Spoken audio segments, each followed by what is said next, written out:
In previous videos, you've learned about redox reactions and the transfer of electrons that occurs during those. And now it is time for us to see why we've been doing all this mental acrobatics, figuring out what is losing electrons, what is gaining electrons. There is a practical application to redox reactions. If we use this transfer of electrons, we actually can create an electric current, which we can use to our advantage. So let's talk about electrochemical cells. It is a practical application of redox reactions. It involves a chemical reaction and flow of electrons. There are two types of electrochemical cells: Voltaic cell, also known as galvanic cell, and electrolytic cell. Today we will spend time talking about voltaic or galvanic cells. So let's put for now the electrolytic cells on a shelf. We will be mostly concentrating on voltaic cells today.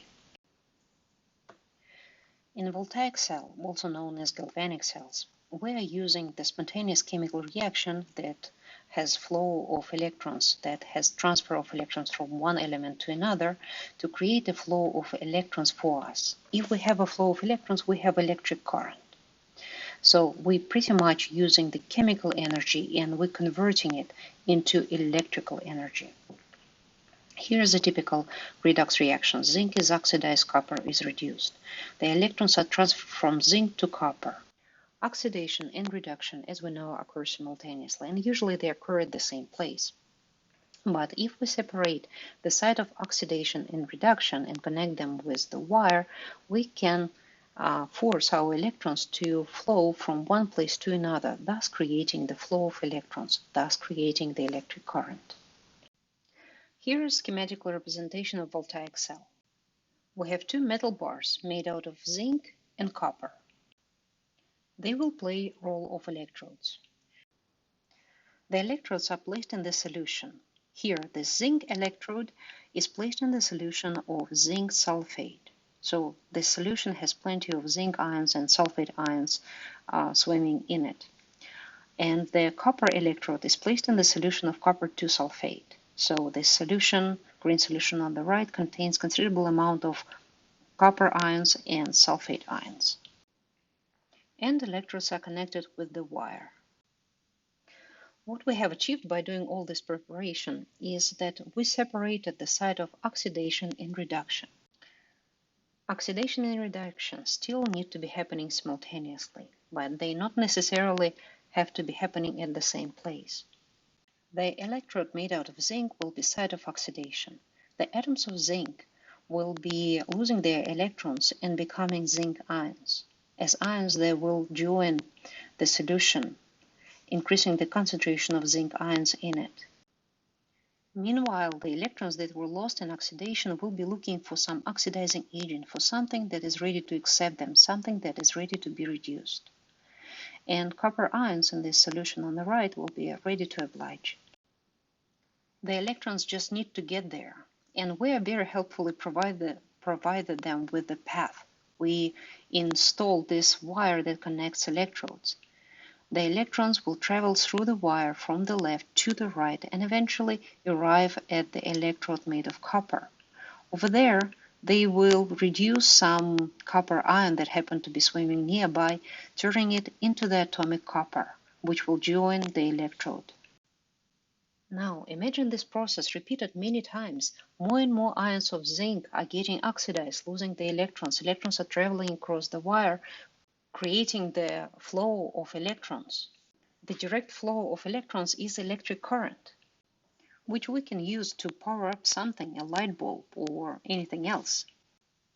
Eventually, electrons arrive to another electrode, the copper electrode, where they are used to reduce a bunch of copper ions from the solution, turning them into atomic copper, and those atoms of copper start to accumulate on the surface of the copper electrode. There will be more and more zinc ions in this solution on the left, and there will be less and less copper ions in the solution on the right. So eventually we will see the buildup of the charge. The positive charge will build up in this solution over here, and the negative charge will show up in this solution on the right, because As our copper ions are getting reduced into atomic copper, the all stuff that remains in the solution will be sulfate ions with the negative charge. This buildup of charge is not a very good thing for us because eventually it will stop the electric current. If we have a lot of positive charge in the solution on the left and a lot of negative charge in the solution on the right, eventually electrons will not be running through the wire from the left to the right. They will be attracted to the positively charged solution and they will be repelled by the negatively charged solution. So the electric current will stop.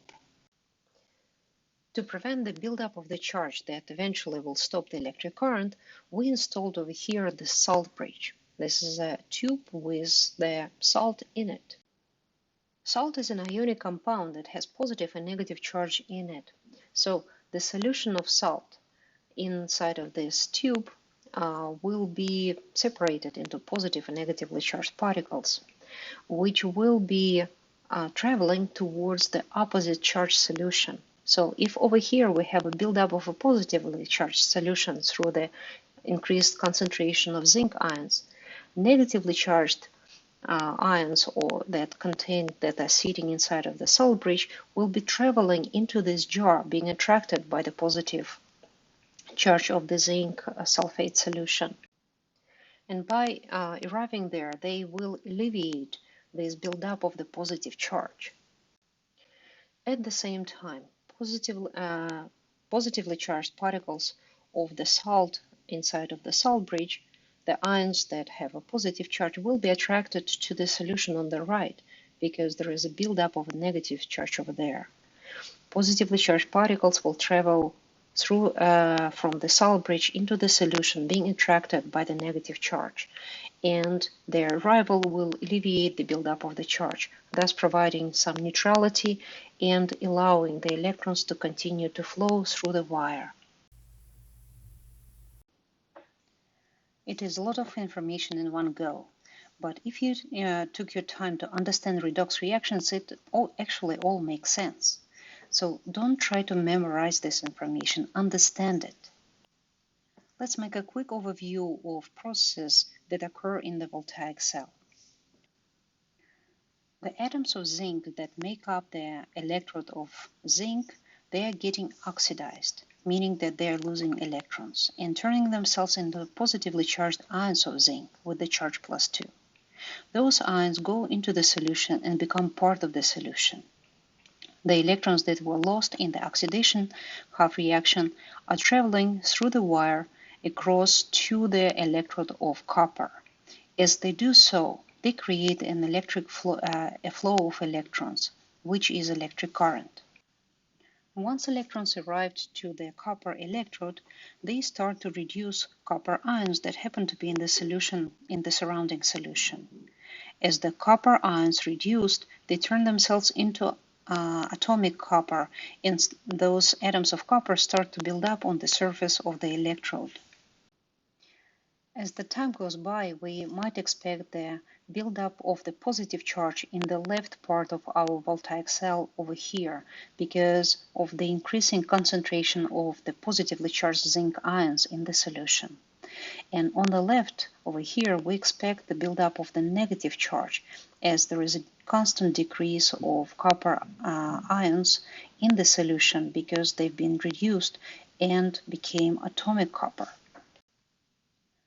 Buildup of the charge might eventually lead to the stop of the electrons flowing from the zinc electrode to a copper electrode, and that will stop the electric current altogether.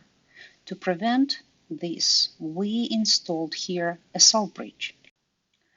The salt bridge is a tube that contains ionic solution of the ionic compound. Ionic compounds have positively and negatively charged ions in them, and those ions, when they are allowed to move, would be traveling to the solution of the opposite charge. For example, negatively charged ions would be traveling towards this solution on the left because it has a positive charge, and positively charged ions would be traveling and would be attracted to the negatively charged solution on the right. Ions from the salt bridge will negate the charges that were building up in the jars on the left and on the right, thus allowing the process to continue and electric current to be sustained. The salt bridge doesn't play any role in oxidation reduction reactions. It is there just to neutralize the charge. We can see that both reduction and oxidation do occur in Voltaic cell, but because we found a way to separate the site of oxidation and reduction, we now have electrons traveling from one electrode to another, creating an electric flow, and means we're having the electric current that we can use to our advantage. Okay, so some important vocabulary that we will be using comes with the territory, so please know those words. Electrodes, those metal bars that we've been talking about, they are the site at which oxidation and reduction occur. There are two electrodes. One that is the site of oxidation is called anode. The cathode is the electrode that is a site for reduction reaction. So in our case, the zinc electrode was an anode and the copper electrode was a cathode. And the salt bridge. The salt bridge provides a path for the ions to travel between the two beakers. It is there not to play any role in oxidation or reduction. It is there just to negate the charge that is building up in those solutions. Okay, here's same reaction but better picture. Zinc electrode over here, copper electrode over here.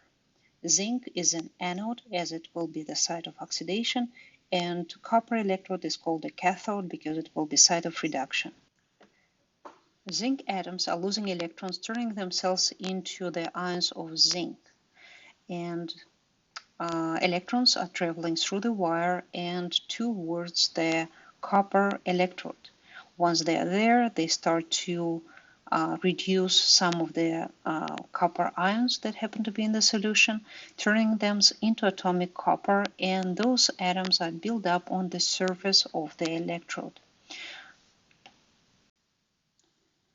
Voltmeter here measures the amount of electric potential that we were creating through this process, and salt bridge ensures that there is no buildup of the charge. The salt bridge filled up with the solution of sodium chloride, and negatively charged ions of chloride are traveling towards this solution over here because it has increasing positive charge, and positively charged ions of sodium are traveling towards this jar over here because it has buildup of the negative charge. Here is the oxidation of reaction. We can see that the zinc is losing electrons, turning itself into the positively charged ions.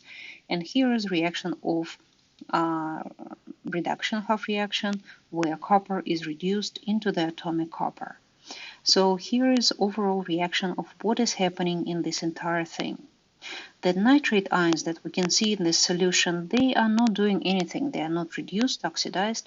They are not providing any particular, not playing very important role in this reaction. They are spectator ions, so we are not even mention them in the overall reaction. Just like sulfate ions in my example previously, they are not playing a major role here, so they are not that important. Also, I think it's important to mention here that the mass of the electrode of zinc would be decreasing over time as this process goes on, and the mass of copper electrode will be increasing. Think about it. Zinc atoms, the atoms that make up the electrodes, are constantly oxidized and constantly leaving the electrode itself to become part of the solution as ions. And copper electrode is constantly increasing in mass because more and more atoms of copper are accumulating on its surface. Over time, it can create a considerable buildup of the mass. Look at this picture of the zinc and copper electrodes after running the redox reaction for some time inside of the Voltaic cell. You can see that zinc anode significantly decreased in its size and clearly would be decreasing in mass.